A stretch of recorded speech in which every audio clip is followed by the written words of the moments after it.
Native-centered news is not easy. But with your support, we're able to provide accurate information about Standing Rock, Line 3, treaty violations, and COVID-19 in our Native communities. Please visit Native Roots Radio Network on Patreon and donate if you can. That's Native Roots Radio Network on Patreon. Pinigigi, and thank you for your support.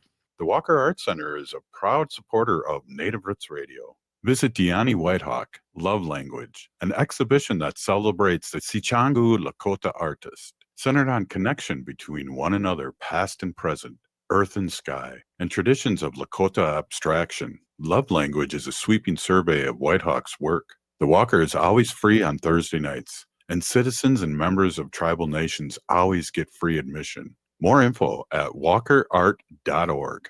The city of Minneapolis is now on Native Roots Radio with Minneapolis AIR. AIR stands for American Indian Relations. Guest host Christine McDonald talks to people about important things affecting the city's Native communities. Minneapolis AIR dives into topics like public safety, public health, elections, and so much more. Tune in to Minneapolis AIR on Native Roots Radio from 5 to 6 p.m. on the second Wednesday of every month, right here on AM 950. Support comes from the Walker Arts Center, an art space that's more than the spoon and cherry. Galleries celebrate contemporary visual art, including indigenous artists like Edgar Heap of Birds from the Cheyenne and Arapaho nations, and Jim Demeny from the Ojibwe Nation. Additionally, film screens, cinema, and performances are shown on stage. And the Walker is free every Thursday night and free every day for citizens and members of tribal nations. Learn more at walkerart.org. Greg Bakken here. I've told you about the out-of-the-world roast beef sandwiches at Maverick's Real Roast Beef, but I haven't told you about their Philly steak sandwiches, turkey bacon avocado sandwich, BLT, crispy chicken, fish sandwiches, brisket, or pulled pork. Okay, you get the idea. They make a lot of delicious food to the same standard as their famous roast beef sandwiches, and now I'm starving. I'm going to go to Maverick's Real Roast Beef off Lexington and Roseville, and you need to go too. Check out their menu at mavericksbeef.com. With a look at your AM 950 weather, I'm Patrick Lilia. Tonight, snow expected with a low of 25, then Friday sunshine with a high around freezing. Heat up these cold nights with the hottest musical acts around at Crooner's Supper Club. Crooner's is located just north of I-694 off Highway 65 and Moore Lake Drive. Visit croonersmn.com to view their schedules and food menus. Portions of Native Roots Radio may be pre-recorded. It's a good day to be indigenous. Get up, stand up. They are going to become more brutal. Couldn't cut, hitting cut again. Because all the hippies are trying to be Indians anyway. They're going to become more repressive because it's a matter of dollars and their illusionary concepts of power. Hey, Victor. We must live in balance with the earth. And also with recent happenings at Wounded Knee. I am awake. Welcome to Native Roots Radio presents I'm Awake, and I'm your host, Wakanja Hade.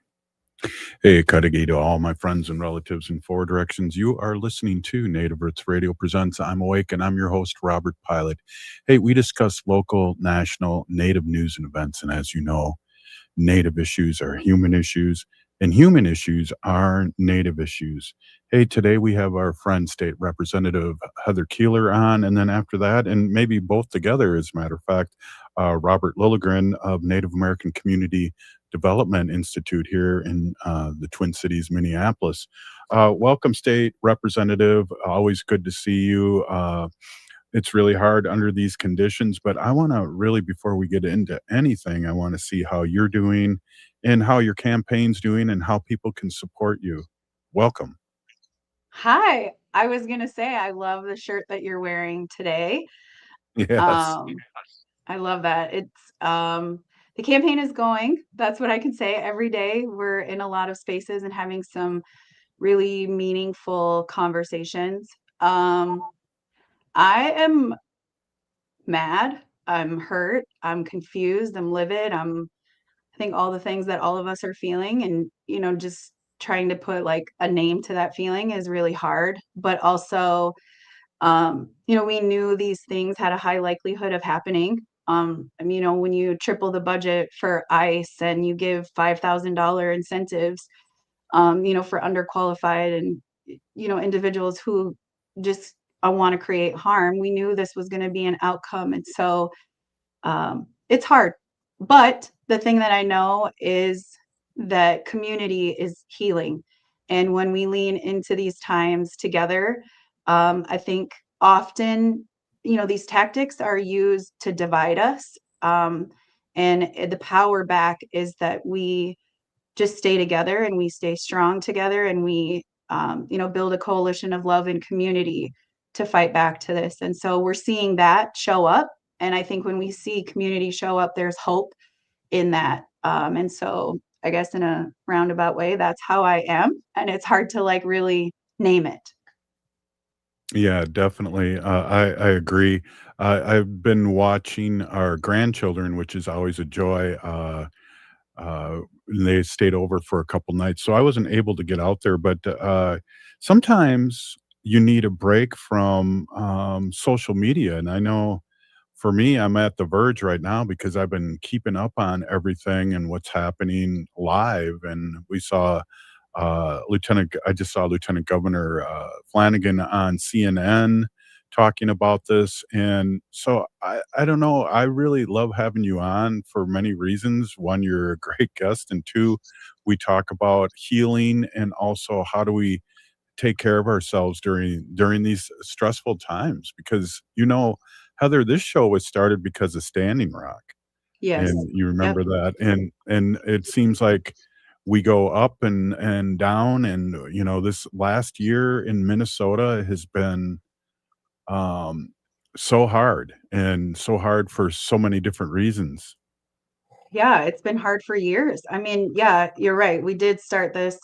You started this. We all joined you in the effort to speak our truth. And I love that really we've needed to stay consistent and diligent in that. And so, I guess this is a moment to say thank you to you, Robert, for creating media space. To be honest, there's not a lot of media outlets. I don't do a lot of media, because it can get manipulated where it's sent. Media plays a really important role in the messaging that's happening right now. And so thank you, for working hard as you've gone through your life journey too in the last couple of years to be able to create this space, the guests that you have here, the conversations that have again, are part of that community and space. And so, yeah, going back to Standing Rock and using this as an opportunity. But okay, so you asked me what I'm up to, right? And part of it is you got to remember the side of the state that I serve is 3 hours away from what's happening in the cities. I live in Moorhead. I represent District 4A. I'm running for Congress in our congressional District 7, which is the entire west side of the state. The beauty of my district is it's a lot of rural Minnesota. It's a lot of these wide open spaces. The trees are beautiful. The snow and the ice that are on the trees are just stunning. And I've been out talking to my constituents and the people that I hope to serve. And that included actually yesterday hanging out with some goats and like milking a goat yesterday and just being out with all of our relatives. We really believe that it's our job to take care of all of us and the environment and the relatives around us. And so I really leaned into that yesterday, spent time, just being in those elements away from the media. And it was really good for my mental health. I talk openly about that and making sure that everybody's drinking water and really taking care of themselves and getting out into the elements if they can. Because it is good for us to step away, rest, rejuvenate, to get back into this fight because we need resiliency and it's going to take a lot of us and ongoing. But that does mean rest and goats, I guess, at some days. Well, the last time I was seeing a goat and I was with Wendy and we were at a sanctuary, it ate my medicine bag and it was very quick. And Yeah. They were trying to eat my it surprised shoelaces me. and stuff. And yeah, goats are fascinating. I learned a lot about them. And I would love, people often ask me like, how I feel about farmers or like that whole, I have a lot of farmers in my district and I say like, I actually can't wait to have a hobby farm. I just wasn't ever blessed with the land. Remember, y'all took it. Had I had access to the land, I would be a goat farmer. I'd have chickens. I'd have we'd be doing communal living and being able to live off of the land. And ourselves. And so I really, it's interesting out here to kind of blend that dynamic. Yeah, when they show the map of blue and red in Minnesota, I always say, because the whole state looks red, but I always like to say, well, land can't vote. There's not that many people in between this red part, and you're finding that out big time again. Yeah, my district is giant. If you've ever looked at a map of CD7, it's 3 times the size of Massachusetts.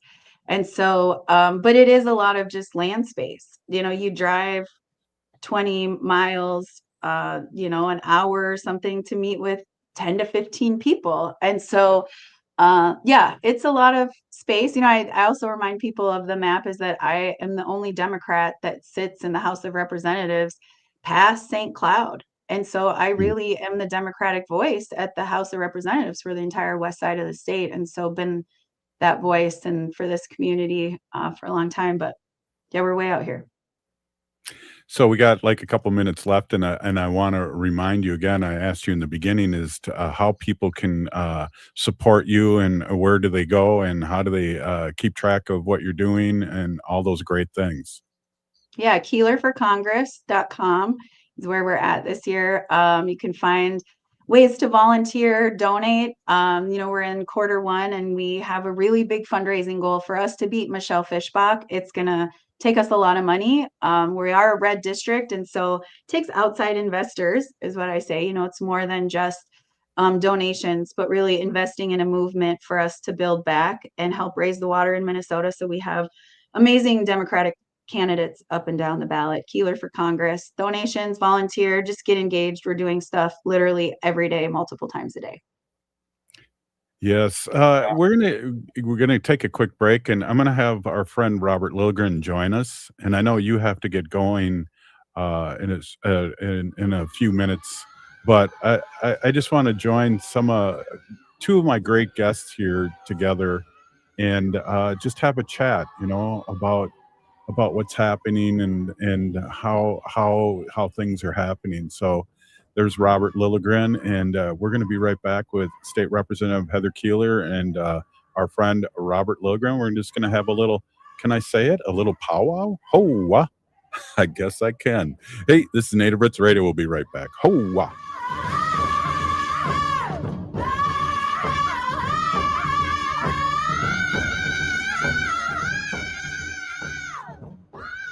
Support comes from the Walker Arts Center, an art space that's more than the spoon and cherry. Galleries celebrate contemporary visual art, including indigenous artists like Edgar Heap of birds from the Cheyenne and Arapaho nations, and Jim Deminy from the Ojibwe Nation.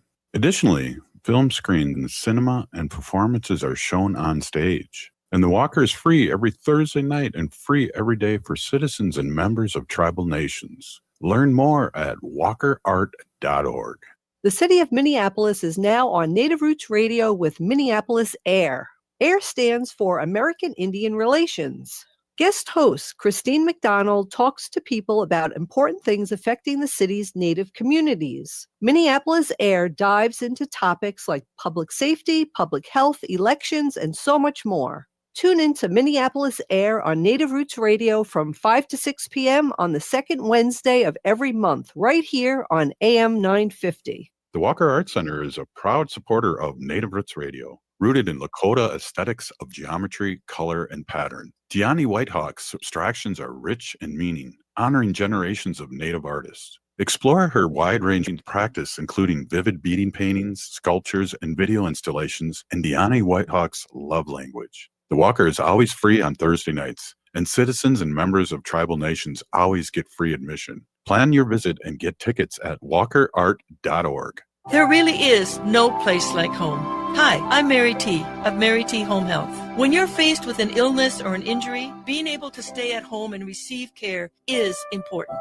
Our home health offers a wide range of services, including skilled nursing, physical, occupational, and speech therapies, aides, homemakers, in-home respite care, and 24/7 live-in care. We'll work closely with your primary care provider to come up with an individualized plan for you. Learn more today at marytinc.com.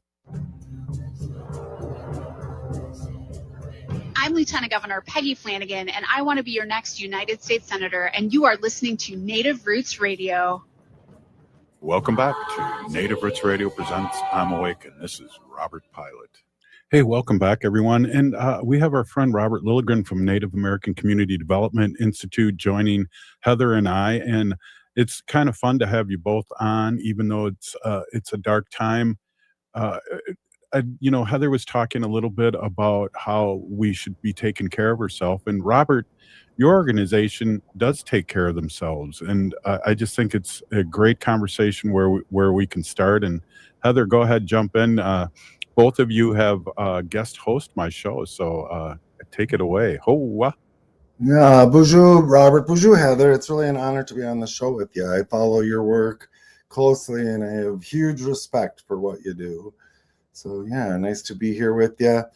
And maybe I'll just launch a little bit here. And I think, Robert, what you were referring to is, especially post-COVID, where I learned from our respected revered Elder Linda Eagle speaker, an indigenous approach to our work is take care of ourselves first, our families second, and our communities or the organization third.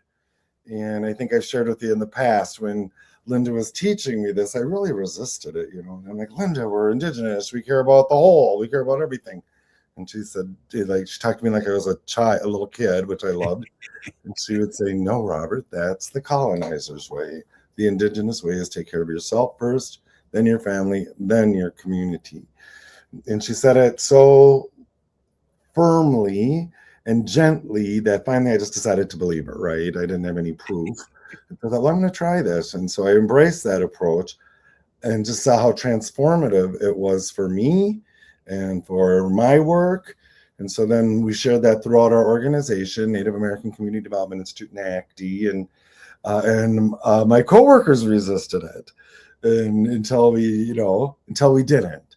And so since COVID, so it's probably about 3.5 years now, 4 years that we've been operating that way.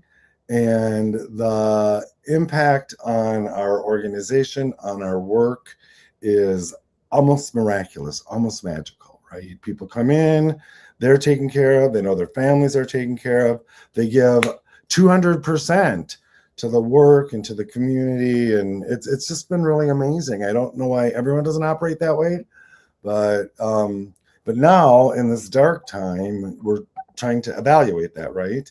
We have coworkers who have such trauma and anxiety, they don't want to leave their homes. They're afraid to. And so I was just meeting with the senior team at NACDI. We're a small organization, 12 people, and trying to set the course for the next 24 to 48 hours, but then into the weekend and next week, and really through these filters of take care of yourself and your families first. And so I'm just crafting an email to all of my coworkers saying that and kind of laying out a plan. But yeah, so that's our approach at NACDI. I really love that. I also take the same approach. I also really within my caucus. We've been through some very, very hard times. Just this whole year feels like it's been really wild. I try to remind people that this last year was the year that the Republicans tried to kind of take over our own government, right? At the beginning of session. And so it's been a very, very hard year. And I've tried to remind my colleagues, and the thing I say to them often is drink water. I know there's many other things that we can do, but it's also that kind of back to what you were saying, it's the reflection of taking care of yourself, filling your own cup first before you can take care of everybody else. And hydration and food and rest is the way, is a way to really lean into that. And so I genuinely appreciate your reminder and the way that you framed that. I think I'm probably not the only one that needed to hear that now. Thanks, Heather. That is very kind. And yeah, I would love to publish on this, partner with Linda Eagle Speaker, because it is a great way to work. And then locally, through the Metropolitan Urban Indian Directors, we've been meeting a lot, trying to respond to what's going on, figure out how to keep our community safe, figure out how to keep our workforces safe, our clients and our organizations. And it's such a rapidly shifting environment that it's a challenge. Mm-hmm. I think too, one thing that we're learning right now is the relationship. I'm out here in Moorhead, the whole west side of the state I was just talking about, is that then how do we have these strong relationships, border to border Minnesota, to make sure that we're, really communicating well with each other, that we have these plans, and rapid response plans, that it's looking at all of our communities and neighbors really across the state, because anything could show up anywhere, and we have to be there to support, but also remind each other, how to take care of ourselves to go in together too. I agree so much, Heather. And just in our little world at NACDI and in our little local community, but one of the guidance that I'm going to share with the NACDI staff, is over communicate. You can't isolate. And a couple of my coworkers who live alone are like, yeah, it's really lonely, it's really isolating. And people should know where you are. People should know how you're feeling, right? And so the direction is going to be, or the suggestion, over communicate. And yeah, so that kind of goes to, we need to know if people are actually safe, right? Yeah. Right now we're not. I like that. Yeah. I like that. Yeah. And another piece of advice I had gotten from Representative Kozlowski in a meeting, and it was just so powerful, right, is that we're living in very unknown times right now. Like, things are just happening so quick. We don't really know what's going on. Like, there's really no rhyme or reason when it comes to rule of law, because they're not following any of that. And it was just like, if something needs to happen in your community, just do it. If something needs to be organized, or there needs to be a response mechanism, just do it. There's no permission, like, to organize rapid response in community, to make sure you do mutual aid, to make sure you have collective healing spaces. Just do it. And it kind of goes back to the movement, that we've been having in the No Kings, movement, that, like, if you cannot find something happening in your community in a drivable distance, 50 miles, 100 miles, if things are not happening, then that's kind of your call to do something. We've got to organize collectively together to build back. And I think from a geographic spread, if you can't find something and you're feeling lonely, you're not the only one. Right. Just do something small. We're going to start doing, I think, back to the COVID days, doing virtual meet and greets just with neighbors and playing games online, so we find a safe space to connect. Because like I said at the beginning of the first segment, we cannot let this divide us. Right. And we have to find ways to build together. And so always the door is open out here to build those relationships, to make sure we have a strong web of connection and support border to border. I love that. That is so wise, Heather. And I mean, to that creating space, right? So our organization, NACDI, owns and operates All My Relations Arts Gallery right off the Powell Grounds Copy Shop. And so we don't have a show up right now, so that kind of helped. But on the advice of the director, Angela Two Stars, we've opened the gallery up, right? And we have it set up, activities, especially for young people.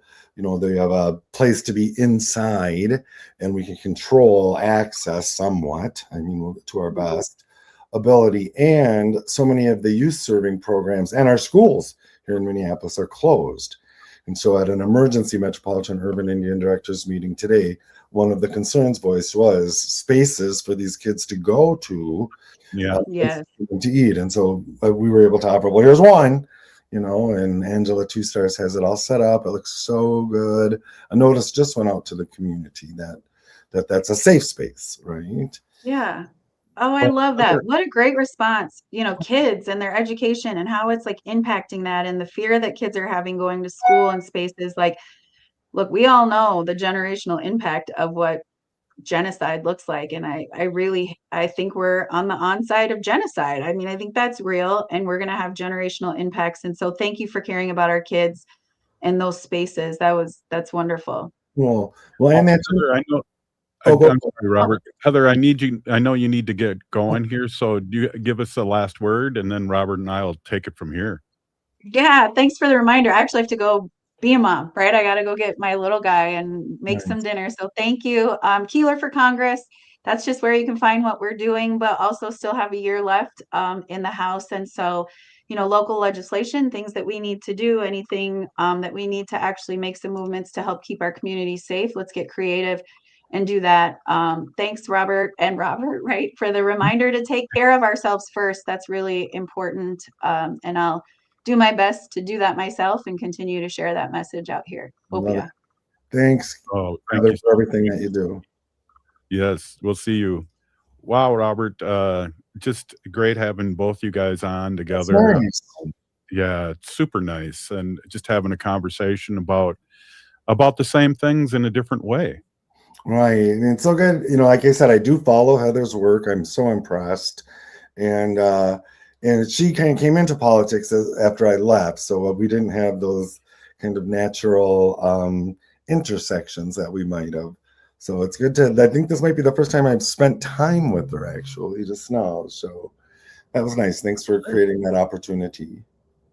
Yeah, that's great. Well, we got like half a show here, and I really, and I know it's been a pretty stressful time, but I want to get into the nitty gritty again and talk about things that are happening locally. I know I saw ICE was on our streets in Franklin Avenue today, and so we have a lot to talk about, and locally and nationally. And couldn't think of a better person to talk to you about things that are happening right now. So let's do it.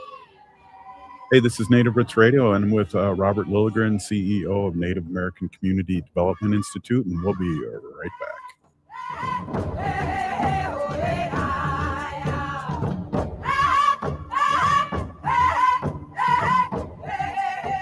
Support comes from the Walker Arts Center, an art space that's more than the spoon and cherry. Galleries celebrate contemporary visual art, including indigenous artists like Edgar Heap of Birds from the Cheyenne and Arapaho nations, and Jim Deminy from the Ojibwe Nation. Additionally, film screens, cinema, and performances are shown on stage. And the Walker is free every Thursday night and free every day for citizens and members of tribal nations. Learn more at walkerart.org. The city of Minneapolis is now on Native Roots Radio with Minneapolis AIR. AIR stands for American Indian Relations. Guest host Christine McDonald talks to people about important things affecting the city's Native communities. Minneapolis AIR dives into topics like public safety, public health, elections, and so much more. Tune in to Minneapolis AIR on Native Roots Radio from 5 to 6 p.m. on the second Wednesday of every month, right here on AM 950. The Walker Arts Center is a proud supporter of Native Roots Radio. Visit Deani Whitehawk, Love Language, an exhibition that celebrates the Sichangu Lakota artist, centered on connection between one another, past and present, earth and sky, and traditions of Lakota abstraction. Love Language is a sweeping survey of Whitehawk's work. The Walker is always free on Thursday nights, and citizens and members of tribal nations always get free admission. More info at walkerart.org. This is Chad, owner of AM 950. I've been telling you about my friends at Snap Construction, who are arguably the most well-reviewed exterior construction company in the metro. Don't just take my word for it. Take a look at all their reviews online. Winter is the most cost-effective time of the year to complete your construction project. A majority of Minnesotans choose to have their work completed on their home in the summer when they should be enjoying the weather. As a result, the demand for labor in the summer is much higher. The most cost-effective way to improve or restore your home is in the winter due to the lower demand. Right now, Snap Construction is offering an additional 30% off of labor to the AM 950 listeners on your next construction project between now and the end of February. Call 612-333-SNAP and mention AM 950 for an additional 30% off. As always, Snap Construction stands by their work with a lifetime craftsmanship warranty. Don't wait to get a free estimate by calling 612-333-SNAP or find them online at snapconstruction.com. Financing options available. At Woodland Stoves and Fireplaces, our job is to help you find a place for fire. Our displays include over 180 models in diverse styles, and we have over 35 burning displays. Come and experience the glow and warmth of a live fire. Some say there are only 2 seasons in Minnesota, road construction, and winter. Hi, this is Laura, and I agree there are 2 seasons in Minnesota, summer and fireplace season. I bought my wood stove for Woodland Stoves and Fireplaces in 2005, and every season after summer comes the time when we fire up the wood stove, get out our favorite music, and discover the warmth of fire. Our dog Pumpkin remembers the fire too. He stations himself right there, legs up in the air, just enjoying the warmth of the fire. With the wood stove, we are able to keep the main area of the house toasty warm, while the thermostat is set at an energy-efficient 64 degrees. Discover your fireplace season. Visit Woodland Stoves and Fireplaces today. Woodland Stoves and Fireplaces, out of the ordinary products and services since 1977.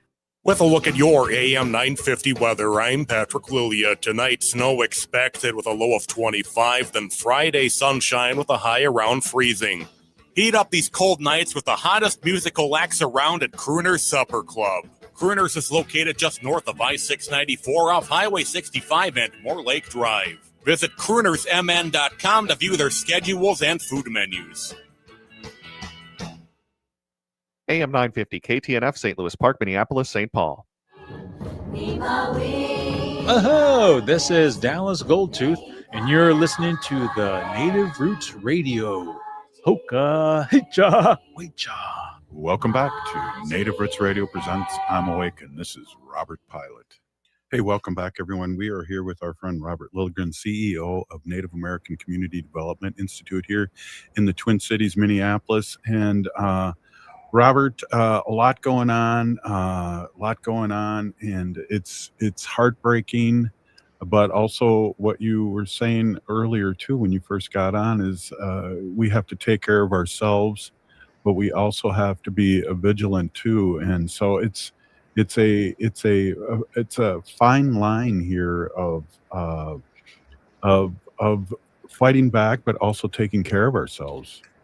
Agree. And there's just been a lot of activity, organizing, interactions within all communities, right? But the Native community, our allies, figuring out how we can best support each other. A lot of demonstrations here in Minneapolis and around the Twin Cities, but especially Minneapolis, tens of thousands of people are showing up. And really, the priority, or for me right now, and I think for a lot of us, is to keep things peaceful. And as the governor said, or mayor said, the governor said it very, very well as today, this morning in a press conference, but we can't give the federal government more reasons to send more troops, right? And we saw this after George Floyd was murdered, and this just evokes so much of that feeling and that trauma from 5 years ago, almost 6 now, when that happened. And what we saw as peaceful protesters turned violent when they were infiltrated with outside agitators who wanted to see violence, right? I mean, and everything, all the evidence, some people were prosecuted, some of these non-Minnesota people, or certainly not Minneapolis residents, who started the violence, started throwing rocks through windows and burning businesses down and things. And so there's just this really concerted effort throughout communities. The faith community is really stepping up to try to keep these demonstrations peaceful. And our governor has said it so beautifully these last few days. You have a right to express your anger. You have a right to demonstrate. You have your First Amendment rights, right? And so exercise them and stay peaceful. And I just think that's a message all of us need to be sharing with each other. And I've talked to several people, young people, who are at demonstrations, and they can pick out who the potential agitators are who are trying to incite violence. One of them said, and you know her, so I'm not going to say her name on the radio, but she said, yeah, I can always spot these potential potential agitators. She goes, I can tell by their shoes. Oh, that's good. I think I know who you're talking about. Yeah, I was really impressed. So she engages with them. She engages, starts asking them questions and trying to be peaceful with them. Well, Robert, how did you feel? Because I saw the a live video from Franklin Avenue, right. And that, I don't know why, but that really hit home with me because I'm on Franklin Avenue all the time. Right. So for folks from not in Minneapolis, Franklin Avenue is the American Indian Cultural Corridor. A segment is very strongly identified with Native people, high concentration of Native population, Native businesses, Native nonprofits. Our office is there in the building with Paulo Grounds Coffee Shop and All My Relations Arts Gallery. So, we're in there seeing on social media, wow, they're just up the block. They were a couple blocks. I was in a meeting. I was downstairs in the office. Our gallery director, Angela Two Stars, was upstairs, and she was in the same meeting, and she was monitoring the same social media. And she goes, oh, wow, there's a lot of horns honking on Franklin. They must be coming this way. And I was like, okay, do you want me to come upstairs? And she goes, no, I'm fine.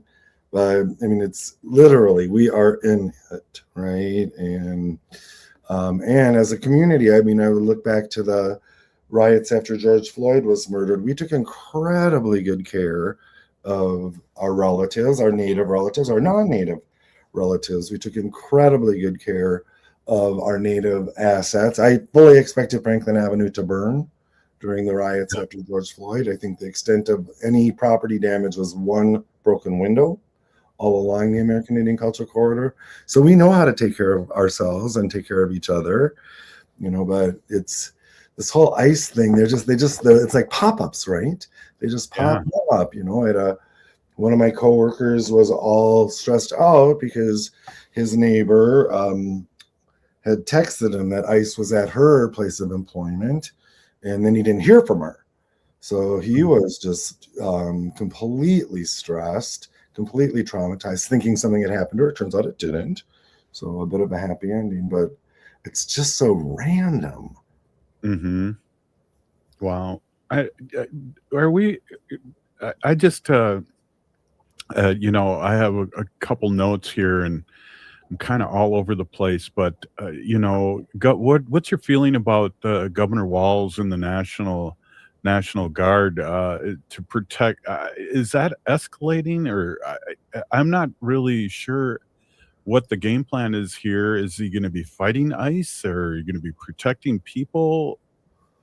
So what the governor has said, and I haven't talked to him, not that I would anyway, but he's been very clear. He's got the National Guard on alert. That isn't the word they use. There's a technical official word, but they're on standby. And that I heard him say yesterday in the media that this is a National Guard training weekend.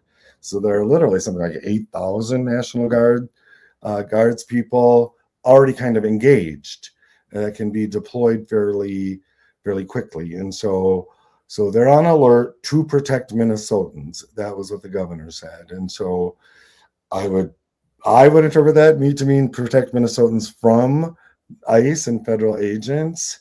And so we'll see where that goes. But for me anyway, I find it reassuring that our governor is seeking to use our resources and Minnesota troops to protect Minnesotans.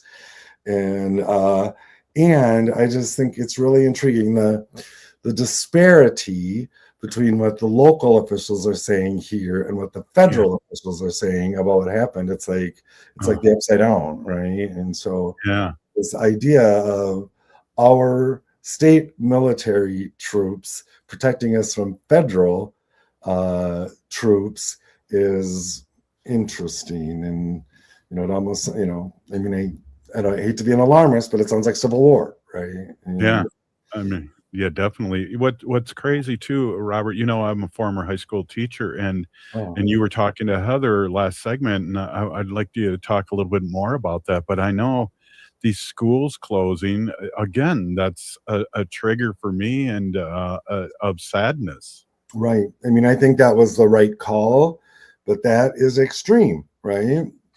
Schools in Minneapolis cannot guarantee their students' safety. That is so sad. And I'm guessing a lot of folks already know a high school was raided yesterday, Roosevelt High School, very high Native population, traumatized their students. At least I think it was 3 total of their faculty were, I don't know if detained is the right word, had encounters with ICE agents. They were cuffed.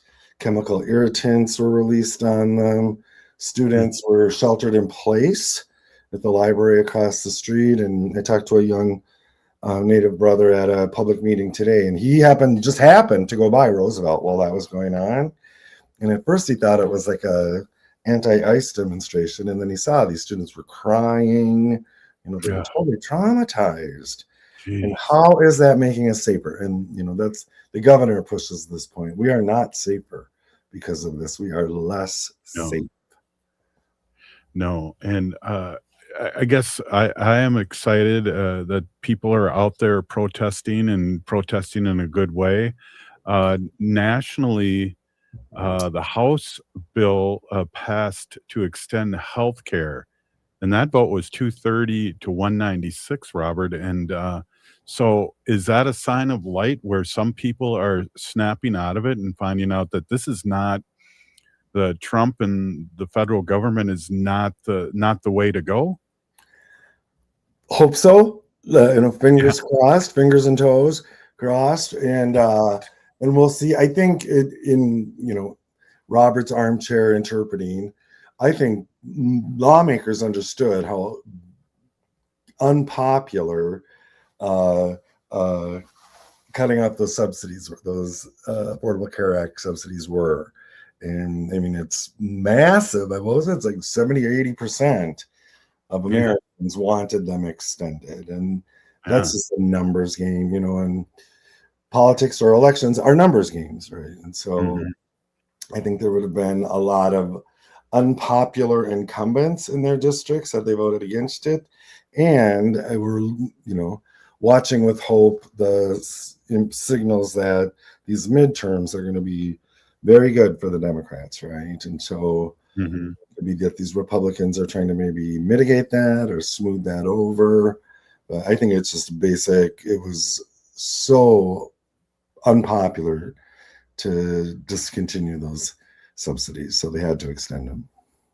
Well, in the last 48 hours, it really makes sense what Governor Walz has done because he's really needs to be not campaigning, but running the Minnesota government the way we're being under attack.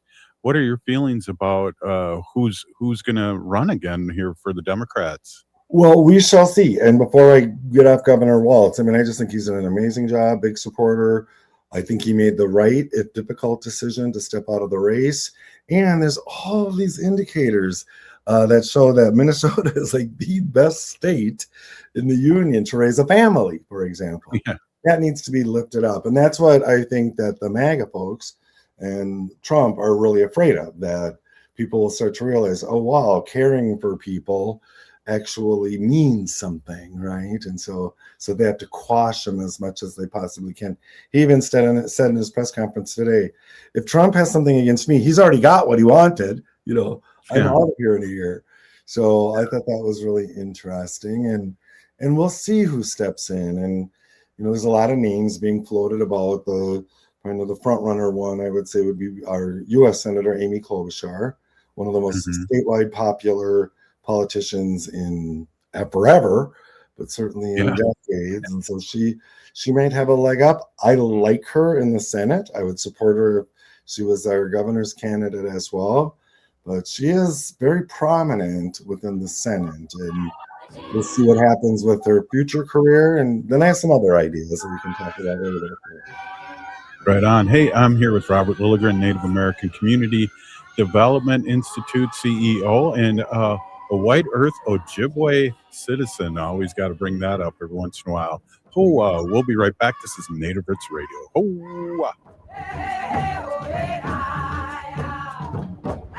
The Walker Art Center is a proud supporter of Native Roots Radio, rooted in Lakota aesthetics of geometry, color, and pattern. Diani Whitehawk's abstractions are rich in meaning, honoring generations of Native artists. Explore her wide-ranging practice, including vivid beading paintings, sculptures, and video installations in Diani Whitehawk's love language. The Walker is always free on Thursday nights, and citizens and members of tribal nations always get free admission. Plan your visit and get tickets at walkerart.org. The city of Minneapolis is now on Native Roots Radio with Minneapolis AIR.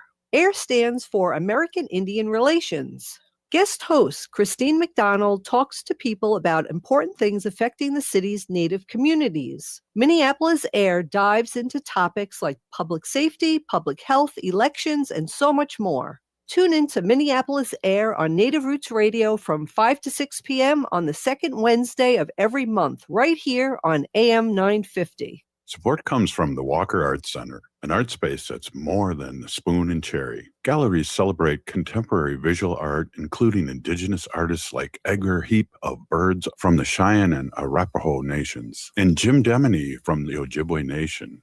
Additionally, film screens, cinema, and performances are shown on stage. And the Walker is free every Thursday night and free every day for citizens and members of tribal nations. Learn more at walkerart.org. Greg Bakken here. Like you, I love good, fresh, delicious food. So I want to tell you about this treasure in Roseville called Maverick's Real Roast Beef. Maverick's has the best roast beef sandwiches I've ever had. Made fresh every order. Add fries or onion rings dropped in the fryer when ordered, and you have a winning combination. Maverick's Real Roast Beef has a lot more than roast beef, so check out their website, mavericksbeef.com, or check out their restaurant on Lexington in Roseville. You're listening to Native Roots Radio. I'm Bobby Wilson. Hoo-cha. Welcome to Native Roots Radio presents I'm Awake, and I'm your host, Wakanja Hade. Hey, welcome back, everyone. We are here with Robert Lilligren, CEO of Native American Community Development Institute here in the Minneapolis Twin Cities area. Robert, one of the questions I wanted to bring up again was, when COVID hit, when George Floyd hit, the Native American Community Development Institute, you were saying, stepped up, and it sounds like you're stepping up again. And I remember you guys turning the whole art gallery into a food distributing place, and all these things that really helped out the community. And it sounds like you're doing it again for our students. Thank you, Robert, for the recognition, but we're not the only ones, right? Everyone is stepping up. We're all trying to figure out what to do. But it does kind of have that same feel as the George Floyd, after the post-George Floyd murder, where we didn't know what to do, right? That was during COVID as well. And we were all trying to pivot and respond and serve as much of the community needs as we can. Not hugely unlike the era of the Wall of Forgotten Natives, a massive homeless encampment that was predominantly Native right there on the American Indian Cultural Corridor. We're quick to adapt. We're quick to center the well-being of our relatives in our work. And it's not like we're hugely resourced to do that or anything like that, but those are our priorities. And I feel good about that. So I don't want to make it sound like NACDI's doing all the stuff in the world. Everybody is stepping up. This is actually kind of evoking back to there was the question of SNAP benefits being discontinued from the federal level, and how the community came together, and lots of communities, right, to figure out where food resources were, how we can make sure that people are still fed.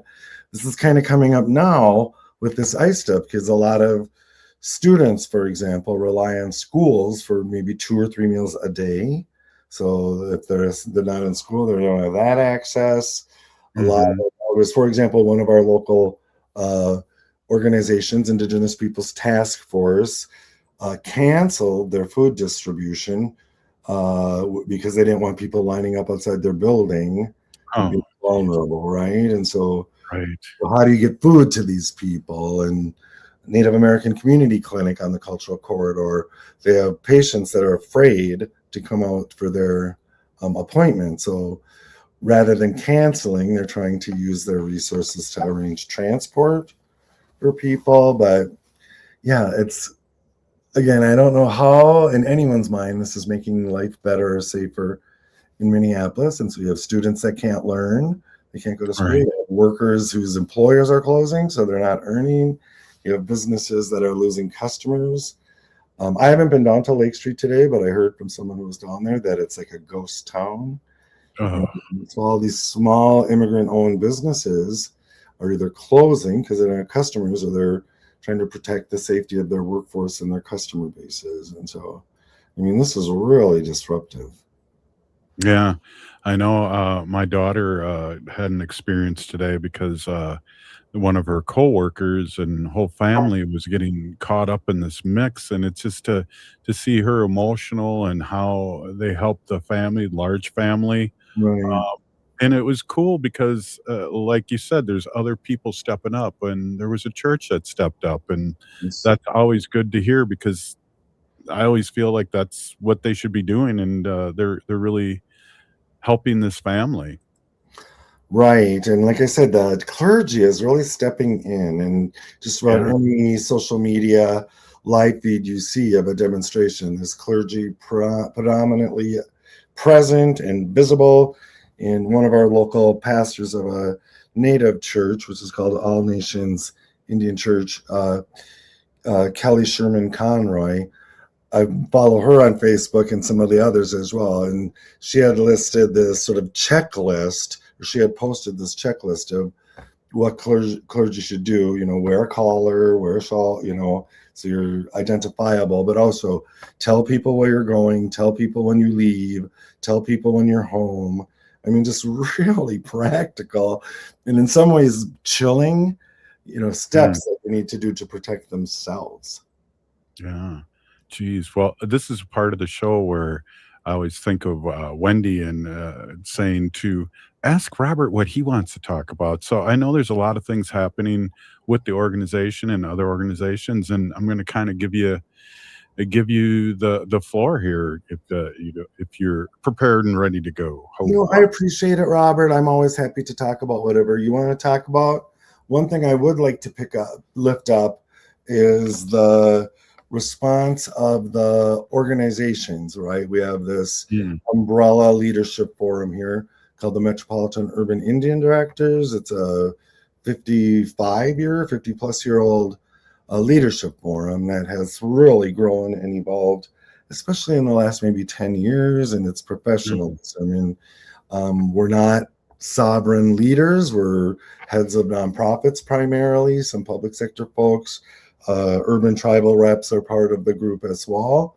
And we have really been trying to collaborating on response, right? So Wednesday was this big, large community meeting on our how to best serve our unsheltered and opioid relatives. There were more people there than ever before.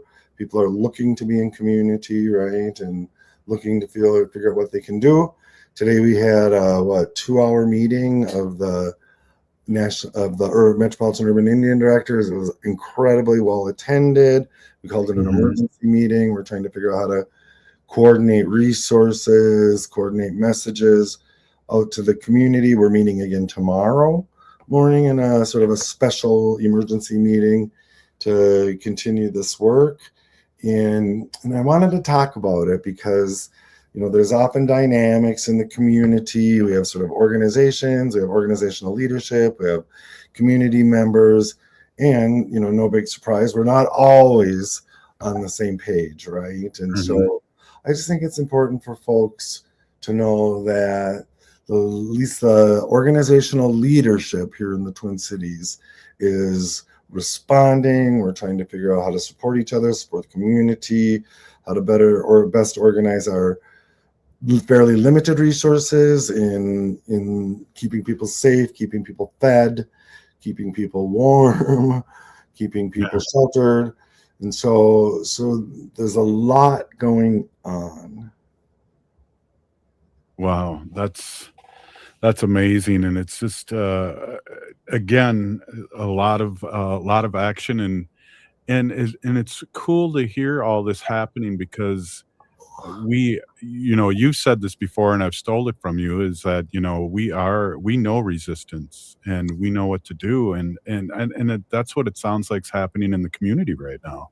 Agree. And yeah, I think I said we're the resistance people. We're the resistance experts, I think is what it is. Yes, And, my t-shirt. Oh, I love it. And we are, and it was really interesting leading into this, and this is tragic, and we're still kind of reeling here and trying to figure this out, and someone's dead, right, because of unnecessary federal involvement in our communities. And so that's kind of a different thing. But I will say, leading into this, it was really becoming apparent to me how Native people, Native orgs, people who kind of rely on our traditions and re-embrace our traditions and cultures, had this certain buoyancy about them. And as everything was turning to crap around us, I could see almost this joy, this buoyancy within our community. I thought, okay, this is it really happening, right? Now all bets are off. Who knows what's going to happen tomorrow, let alone in a week, right? But it's still there, right? That resilience and that buoyancy. So I'm in spite of all this, I am hopeful.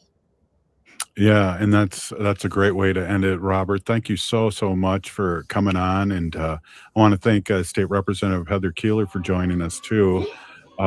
Just always great to have you on, and we're marking this as the best of, so we'll be sending this out to all the other stations. This has been a great show. Thank you, Robert.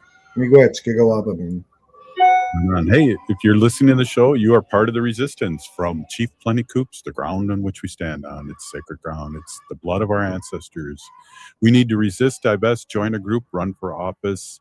We're still here. We are the 7th generation. Go vote. Go vote.